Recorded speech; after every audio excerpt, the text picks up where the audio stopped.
I want you to imagine for a moment, right, being able to pay with any token, any currency, any airtime, or mobile money anywhere, regardless of where you are, right? So imagine that you're in Nigeria and you have airtime and you want to buy stuff on Amazon and you're able to use that airtime to pay for a laptop, for example. How cool would that be? That would be great, right? And also, we know that there's been some restriction with being able to spend only $20 in some of your Nigerian bank accounts, cards, right? But what if you have Naira? Most of us here have Naira in our bank account. What if you can use your Naira to pay for maybe tuition or fees if you want to jackpot, right? You don't have to exchange. You just use that to just use that Naira to pay, right? But keep that thought in your mind, that imagination, while we kind of walk through a couple of things. And we're going to be talking about the story of ledgers, right? Starting with trade by barter to cryptocurrencies. Okay, so let's get started with the first one, which is trade by barter and how this all works. With trade by barter, as we know, it's a P2P exchange of value between two people. But the interesting thing is that, there's really no record keeping, or there's limited record keeping, right, between the two people, right? And this is mostly based on trust, that you trust this person that they will give you like 10 yams if you give them 5 carrots or stuff like that. But the second scenario is with the banking system. We've seen an evolution actually to where we have banks that are like digital and fully online, right?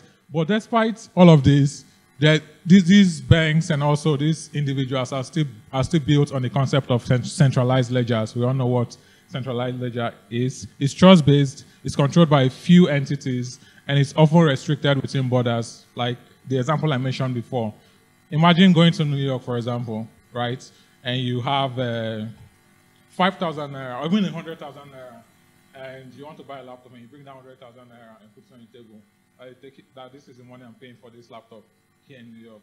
How would they look at you? They think you're crazy, right? And there was like even a joke recently on Twitter or Instagram where someone gave a conductor $100 to pay for the fare. I don't know if anyone saw that. How was the reaction? Or did the conductor accept the money? They didn't accept it, right? A fight almost broke out. So let's move on now to examples of centralized ledgers, right? So, we talked about lenders in the past where someone will give you 500 naira and they expect you to pay them 550, for example. And then there's the concept of saving circles or cooperatives. We know them as Ajo, Esuso, or Adashe. So these are all examples of centralized ledger system. There's a record that is kept for the transactions that happen in this ecosystem. And then for banks also, it's all centralized, right? Controlled by a few entities or controlled by an entity. And lending apps also, they are all centralized, controlled by single entities or a couple of entities. But let's now look at the third scenario, right? We talked about a scenario where there are no ledgers, that is like trade by barter. And then we talked about centralized ledgers, right, in banking and lending. And then now we're moving on to a third kind of ledger, distributed ledgers. We all are familiar with this, aren't we? Or at least we've heard about distributed ledgers recently, right? So we're just going to jump into discussing them. So distributed ledgers are often trustless. They are community or stakeholder-led, and they can be replicated across multiple locations or sites and acceptable by multiple people. For all of us, for some of us that are in the crypto space, we have access to the full history of transactions in the ecosystem that we're interested in or we're looking at, right? And examples of distributed ledgers is cryptocurrencies. If I mistakenly mention any cryptocurrency, please, I'm not endorsing it, and I'll try not to mention anyone. But examples of distributed ledgers are cryptocurrencies, right? And we're not going to talk more about. We're not really going to talk about them a lot here because that's not the purpose of this talk. Again, the purpose of this talk is to imagine a world where it's possible to pay with any token, any currency, any airtime, any mobile money, or any asset, regardless of where we are. That's the purpose of this talk. And we're going to see at the end of this talk how that is made possible and what makes that possible. And interestingly, we're also going to see how you can contribute to this new way of doing payments. Okay, so while we have the imagination in our head, let's kind of look at two other scenarios, right? The first scenario, it's a closed system, and in the second one, the system is open. And with the first one again, it's location and token dependent, sorry. And with the second one, it's any token anywhere. Basically, you can pay with whatever token that you have. And thirdly, you can pay with any currency value, right? In the second scenario, but in the first one, you're restricted. You have to be part of an ecosystem, or you have to be part of you have to be from a country to spend that value or to make that payment. I'm curious, out of curiosity, this is not for this one, this is just like general question. Awesome. So let's now look at the concept, and this is kind of where we're going to. The concept of interconnected ledgers, right? So a scenario whereby I have money in the bank as USD, and I can pay someone that needs crypto. From me trying to... Or I have crypto and I can pay someone that wants airtime or that wants mobile money in Kenya, right? That world where it's possible for us to spend the item of value that we have regardless of where we are, right? So imagine I have airtime, you can use that to buy a laptop from an online store located in other parts of the world. Again, it's the concept of interconnected ledger, and it's an open protocol that allows you to send payments across multiple ledgers, and it's interoperable for any value type, right? So we talked about being able to exchange airtime for laptops, or being able to pay Naira for your US tuition, right? So Interledger is built to enable this kind of exchange of value. And let's see how it works, or some use cases of Interledger, right? So again, it takes us to this imagination that we talked about later. Imagine being able to pay with any token, any currency, any airtime, mobile money, anywhere in the world, right? So Interledger enables this. So in the Interledger ecosystem, what are we able to do today? Okay, no. Like how are we able to accept any currency? And what makes that possible? And the first thing in the Interledger ecosystem is web monetization. I'm curious, who checked out the Koi booth and had saw the demo of payments being sent to the Shicode Africa website via web monetization? Who saw that demo? Okay, so not many people. So I'm going to show you a demo of me sending payments to the Shicode Africa website in real time using web monetization, which is powered by Interledger. So let's see how it works. For Interledger payment pointers, something you're receiving is payment packets, which could be any currency, right? So in this example, I'm going to try to send a tip to Shicode Africa. So I'll open the Coil extension, and it tells me that payments, or my Coil membership streams payments to this site while you're on it. So while I'm viewing this website, payment is being sent to Shicode Africa in real time. Micropayments is being sent to Shicode Africa in real time.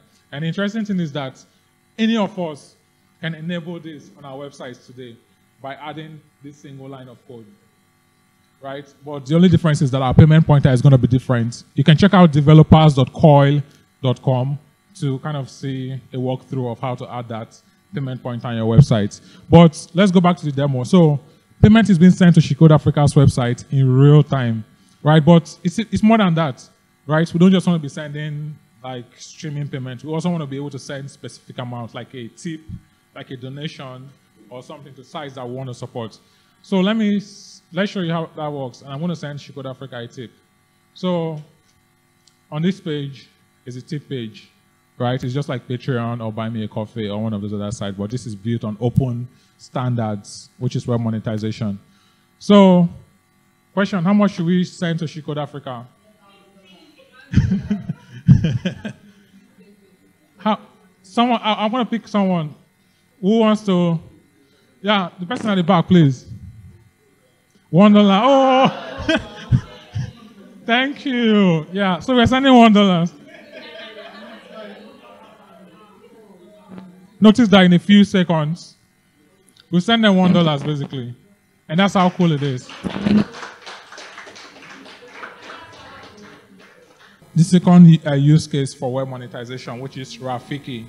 So Rafiki is really interesting. And why it's interesting, and I truly believe in this, is because it unlocks lots of the potentials of Interledger, right? Let's see how it does that. So it exposes a comprehensive list of Interledger APIs, and I mean, it's open source on GitHub. You can see like all of the features that are being built today. You can even contribute if you want to contribute by reviewing PROs, making code changes, picking an issue to solve, or even just chatting and engaging in a discussion. That's how you can contribute today. So let's see why it's game changing, why I believe it's game changing. So currently, the way Interledger works, as we've seen in the Shecode Africa website, is that Shecode Africa is able to receive payment, right? And that payment is coming from Coil, right? Because Coil is built on Interledger, and it's able to send Interledger payment to a payment pointer, right? So it's like an email, right? So you have the email,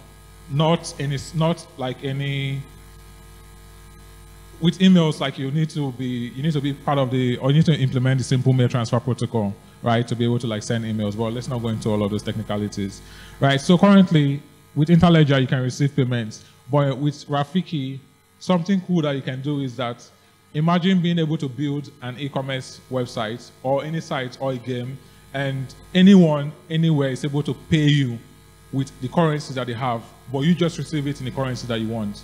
Let's say you wanted US dollars and someone is somewhere in Kenya, for example. They want to buy your game and they pay with their local currency and you receive it instantly, peer-to-peer. So no, I mean, there is some settlement that happens between like the different parties in the Interledger ecosystem or the network. But on your part, you receive it instantly in the currency that you prefer, right? And you can also do things like invoices, so buy things online. You can do subscription. You can let people connect to your app. So as a developer today, imagine a scenario where I have a web app, right? And I ask someone to pay. They can just pull up their wallet, an Interledger-enabled wallet, and they scan a code or something and they pay instantly. So these are like use cases that Rafiki enables, and all of us, we have the ability or the opportunity to contribute to this new way of payments. And I think lots of companies that exist today, fintech companies, are going to be part of this or not, right? But it's an opportunity for all of us to contribute to where payments are going. And also, even with the Web3 that we're all hyping, I'm a big fan too. But I believe that interoperability and the ability to support multiple chain should be priority. I believe that the future is multi-chain, not just like one chain, right? So an Interledger is that protocol that is looking to connect all chains, and not just all chains, even offline systems. Interledger connects them, right? Like I said before, connecting airtime, mobile money network, banks, the different cryptocurrencies, and being able to bring them together to handle settlements in a network that allows people to pay instantly for products and services, pay for subscriptions, and do other things, right, in an open, transparent, and fair way. That's really the future of where payments is going, and I am really a big advocate of it, and I'm hoping that we can get more people involved in this. Okay, so what are the next steps after this talk? The first thing is, like I mentioned before, visit the Koi booth and get your $10 in tip credit so you can send it to any web monetized site. So developers.koi.com has a list of sites that have web monetization enabled. So the Creative Commons website and a ton of other websites already have web monetization enabled, and you can enable it today too. So if you get a tip credit, you can even send it to your site, right? So if you build a portfolio website and you want to tip yourself, you can tip yourself if you want. And also you can get 6 months of Koi membership also, which allows you to try web monetization. And then the second thing you can do is to contribute to the Rafiki project. So the Rafiki project is hosted by the Interledger. It's hosted in the Interledger repo, and it's called Interledger/Rafiki, and you can contribute to it today. If you have any questions, we're getting started with contributing. Please let me know.